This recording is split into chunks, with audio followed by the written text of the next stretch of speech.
broken hero, go next game. I think it's a good mentality to have to go into it. Try and just take some of the pressure off, be like, we'll be able to deal with this in the next game. We'll see if it actually works out that way, though. Yeah, it feels pretty accurate from what we saw, I gotta say. That lone druid was a big problem that they could not solve in that one, and so also feels a little unfair that you come into the next game and suddenly, even though you weren't playing lone druid, little old Ramsey's there on his Mars, his hero pool got this trio that can really give the space here. See if your sniper can just peep away. Right, in that ghillie suit, keeping some distance. Sucks taking a lot of damage there. Needs to back away before the sticky napalm stacks up too much on him, but not going to be brought down in that first blood. Yeah, it's going to be a unique match, I think, in a lot of ways too, because like we talked about, Falcons not used to being down in the series, needing to face off here against Tundra. Of course, the last ones that brought them down below earlier in this tournament. And I think also the Clinks. Yeah. It's a hero that you had talked about at the beginning of the tournament as well, thinking that we might end up seeing it eventually, but as the panel said, not necessarily the greatest hero in the world, but could be good here. It's one of these heroes when the top range carriers get targeted with the bans, right? We start to see the gyros start to come out a little bit. I mean, even Luna, believe it or not, at one point seemed to be one of those heroes where Wind Ranger and Lena's banned. I guess we have to play Luna. That quickly went the way of just being a top tier hero almost immediately. But Clink's is sort of next in line here, and some players like it more than others. Ooh, a little bit more. There you go. And it comes out just in time. Skitter drawing that first blood. Yeah, likes enough right now, that's for sure. Doom. It's an interesting hero, though. It's one that we can often see players kind of get a little bit crazy on. You might see these Clinks players off on their own a lot on the map. Surely not, right? Ramsey's forced all the way back. I mean, he is off the lane entirely. Clinks has a super free game, but Snaking did end up using a lot of... I think sometimes he just kind of rolls his tattoo on the keyboard there. The Stuff just Kitty. pops up, yeah. He just places it on the keyboard and gets another one on his face, that's all. It's a nice way to do it. As he gets the refill there of the bottle, you can see Doom still very low. Has a 13 stick charge, though. Wow, when you're really digging deep. It's what they've built a lot of this TI run on, is the synergy between these two. So we're going to need Hookshot, we're going to need some Cogs, and we're going to need a Doom on top to really make sure they get these kills. Right, and of course... And, oh, he lived the stick, it came into play! Just out of there in time, but Ramsey's still in trouble. That tree is not going to keep you alive, so they take down the Doom, and now also going to even bully back the Clockwork. This lane feels mighty rough for that Doom. Cool. That's a great idea, Lyrical. That makes a lot of sense. Sometimes he's a lot of armor, he's hard to kill, but Crit's going to look to get rid of that. And pushing him out of the cogs there. Snaking, trying to run away. They do get the Hurricane to try and keep some distance as they're diving underneath, but Thompson here to try and help out. They'll take down the Bat Rider. Now Skitter in trouble.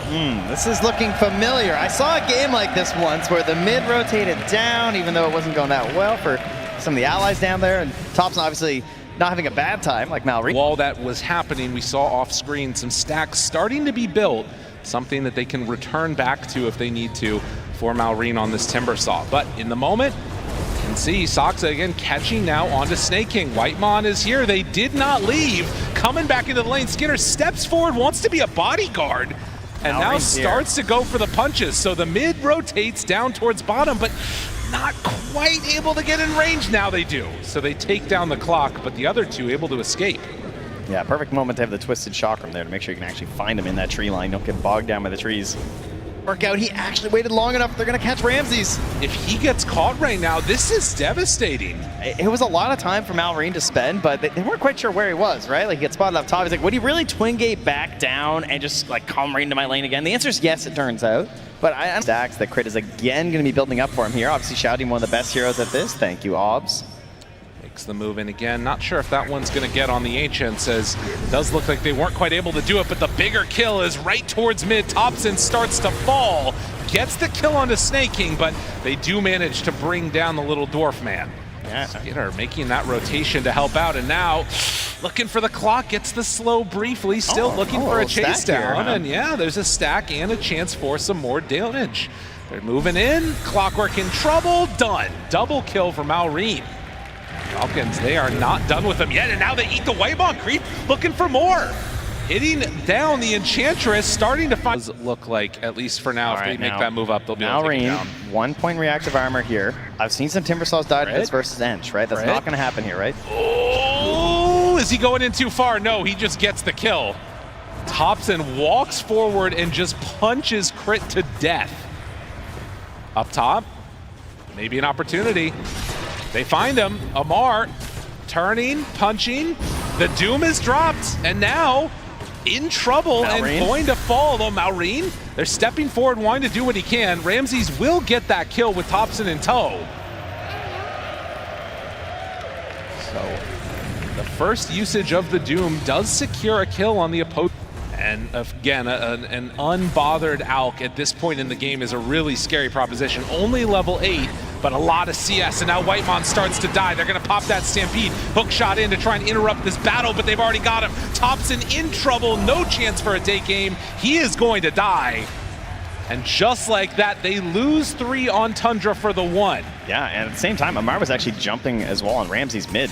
Drove him back a little bit. They find somebody at this point with this SD ulti. It should be a kill. Oh, that's the one they want, the offward spot. That's a really good one to get right on top of Thompson, in some trouble, and already gonna be found, going to drop. Don't even watch them while they do it. Just take him down here. Whitemon going for a solo sneak here, and yeah, he's good. That's nice. Team 3. Well, they pop the dust. Hear the charge up, jump forward, find him. Blade Mail already out. Maybe a little bit too afraid to go on to Amar. Twisted Chakram, Whitemon starting to fall, and Maureen takes it. If you can kill an Enchantress like that, that is a problem for Tundra. Yeah, I mean, Sox is thinking about it, right? He's here smoked up. He has the hook shot. They want to... And a Blink Dagger just bought for the Centaur. If they're not careful, now the problem is Skitter. Jump right onto him. Hook shot hits onto the Ancients, but it's still not going to matter. More than enough. Crit, they want to come in and steal these. This is a really big get if they can get it. Tundra, though, if you stick around too long, maybe you end up dying. That would be a pretty bold move if he ends up going for it. He's still just standing there. Yeah. They're waiting because they know that somebody would come and try and take it away, but you can see Falcons respecting that type of a play, too. They're not going straight for the D-Ward. Yeah, well, Amar has his Blink Dagger now on the center War Runner. Maureen's coming to join up. Force Staff as well on Crit, and they have a smoke, so probably clear this wave up. Yeah, use the Death Pact, grab the catapult. Oh, the hook shot. They have the Force Staff save. They want to take him down, but the disruption's already been used. Now Chakram's out. Pure jumps in, wants the stun, tries to find it, gets the kill. Now Amar in, but taking so much damage. Still Pure super low. They're going to use the lasso onto the Doom, so Pure, he actually manages to survive through it.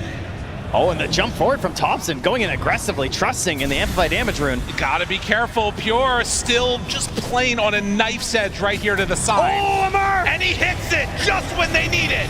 Amar with the stun, now looking for more. Can he manage to get out of there? They don't quite have enough damage. Ramses is low, Maureen completely out of mana. And just like that, the end the fight. Salvaging what could have been a really bad go for Falcons. Oh, this is why you always stay around a low HP, folks. Great play from Amar there to punch. How much Maureen on this Timbersaw can really shred through that Alk. And Ramses. This is a nice get. Ramses will be pushed back in. The stomp does connect. That's just going to mean that they save the lasso. Yeah. All right. And now Skeeter hunting forward, wants to see if they can catch something else. Pure TP's out. Wise. They go for the Stampede. He TP'd to mid. Snake King drops down a ward back behind. He has Blink Lasso if they want to use it. Thinking maybe they can find a kill into Pure without using it. Skitter caught for the moment. Now the disruption. Good hook shot onto both of them. Soxa plain interrupt for the moment, but he will eventually get brought down. Pure jumps forward, stunned onto Clinks. Do they have enough? Can they get him out of dive? No, they're not going to be able to. Whitemon, so often the answer in that game one, does it again. And now the Doom down finds Maureen. No answers. Tundra feeling themselves, and Ramses gives them the smile. You're allowed to. After getting targeted that hard to the step, moving with a Bat Rider draft, you don't have any forward vision, and it's you who's getting caught in the river. Soxa again, right on point. They find both of them, try to force staff, try and get out. Not gonna happen. They will come close to losing the clockwork, but ends up getting close all the way to the side. Stampede to try and get out. Skitter just hoping to escape. Will he be able to? Yes. Now to the side. Ramses must run, and Skitter gets stunned. The assassinate out. He's done. Tundra, time and again, have found this Clinks and have punished the pick hard. They're trying to get out of these fights with these Force Staffs, and you just see the impetus chase down in this game. I just want to make sure that they're not going to be able to like even things back up. The one that's left behind while the rest of the team goes forward, and they find this Timbersaw was not anticipating that he would be alone down bottom. And getting this Doom kill, like, on the one hand, you can think for Falcons, okay, Doom is down. Like, now our Timber can have a good Mars farming Radiant Ancients. Can they get out of here? Oh! Skinner found, pushed 2 times outside of the base. Is going to end up costing him his life, but can Skinner get out afterwards? I don't think so. They TP back multiple and get the Clinks. Oh, happy trade there for Soxa. Draws them back, so maybe they're not taking your objectives, I guess, at the very least for Falcons, but obviously they're still very happy about that on Tundra. To the side. I mean, this is a free kill if they want it, if they want to bring numbers back, but at least for now, it doesn't look like that's what they're interested in. Going over, Pure suns himself underneath the tower. Wait a minute, this could be an opportunity for them. Already dead on 1. Malrine needs to back away from the sniper. And trying to hunt, trying to find, Crit gets him! They drop down the ulti immediately onto this sniper, dropping lower and lower and dead. Can they do it a second time now? Clockwork has shown back up. They got to back out on Crit. Crit is in trouble. Stampede run forward. The blade mail, it's out. Hobson hitting himself, doing a lot of deeps. They run in with Malrine, trying to do what damage they can, but there it is. Already onto him through the BKB. They will find and kill Malrine. Tundra taking control there of the outpost, allowing him to get back on Ramses, drop the Doom once more, and keep for that Timbersaw because of gold. Tundra, I don't know if they're going to be stopped off of there, but they jump in immediately. No Doom available, but still get the counterplay. I mean, they just have nothing right now. Force Staff gets away. That hook shot nearly hitting from Soxa. That would have been a death for sure. But Tundra, they will be stopped in their tracks, it looks like. They're going to get back for the Wisdom Rune. Daytime side, so they're trying to get stuff set up over here too.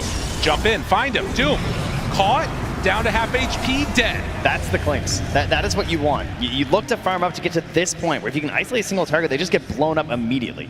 And he's dead for 70. That was a dieback. They know that too. Also imagine at this point in time in the game, if you're Tundra, you feel like you've got a win under your belt. If you lose this one, how do you recover for a game 3 if it ends up happening? They got him. But they get him again. Long range. Shots are right on top of him. Forced down to the low ground. Does he have a way to get out? TP trying to escape, but no. The jetpack and the battery assault is there. The magic little man in a metal suit does it again. Just no hope for them on this one. Whitemon even chasing a little bit further here, trying to find somebody. He's going to see Snaking going for the midway. Snaky's holding it. Skeeter's right there. The banner. They bring Amar back. He's fireflying. He's committing. Thinking about it. Jump forward. Lasso got him. And the Stampede under control. But look at it. The jump forward stun. And Thompson didn't have the answer. Clockwork. Hook shot in. Finds the perfect targets. Dude, what a counter initiation that was. He's just too good. He's ready for it there. Now Pure's high ground hitting your buildings. Oh, and it could all come old. Sniper can just hit you from outside of the base, and Pure charges it up, immediately starts to go to town, and there it is. Already caught with the Doom. Does have the disruption. Force Staff to try and keep him alive. Malrine, we'll see if he's able to live through this one. But Amar out with the stomp. Now Snaking looking for the chase down, pulls him back in, but immediately interrupted again. Soxa right on point. Skinner nowhere left to go. He too is gonna die. Falcons, they do not have enough left in the tank. They are too strong on Tundra. Soxa and Pure are just in sync right now. The control coming in there with a hook shot as well to catch the Clinks with the no chance to fight back on Falcons. What an unbelievable performance that we've seen on this Clockwork. How many stand-ins can you say come in and perform like this on the biggest stage? Soxa has had a fabulous game. Malrine, the young gun, hoping to get something done here, trying to stop it. Ramses, he won't stop all chatting. As Malrine is brought lower and lower. He wants that kill into Ramses, does get it. Buyback now comes from the Timber. How much more do you have left in the tank? It's 5 seconds until the bat's back up, and they still need a little while before they get the rest of their heroes. It's 2 heroes. It's a Conda sniper. It's a scary sight. Malrine jumps in. Crit, he's targeted. The hometown hero, he's caught. Crit, disruption, living for the moment. Snakey's dead again. They don't have an answer. Ho, ho. Guys, says Ramses, it's over. With no regard for human life. The heel turn. Ramses is just all over him. As they get the mega, they are going to take the tier 4 towers. Skinner not willing to give it up, not willing to say no, never say die. They're going in for Thompson, trying to kill him, but no. Skinner backs away, barely able to survive. Dodging, trying to survive through it, but in the end, it's Whitemon. One last hit from the edge takes him down. Oh, a buyback from Thompson. They want to cement this game. Ramses has done it with the alt chat. They know they got to go now. There's a fire lit under Falcons. They're ready to take this one out. Maureen goes in for another salvo, but he's all alone, although the supports are coming back alive again. Falcons back out. Thompson, he's ready to come back in. Ancient exposed. Falcons hoping, dreaming, just want to keep this TI alive, but I'm not sure if they've got enough left in the tank. Pure moves forward, blinks back for a moment. Maureen still lives through it. Now Amar caught in the cogs. Whitemon, eyes on the prize, taking down the Ancient. GG is called. Tundra eliminate Falcons. If Pure wants to hear it, he's asking you, what now?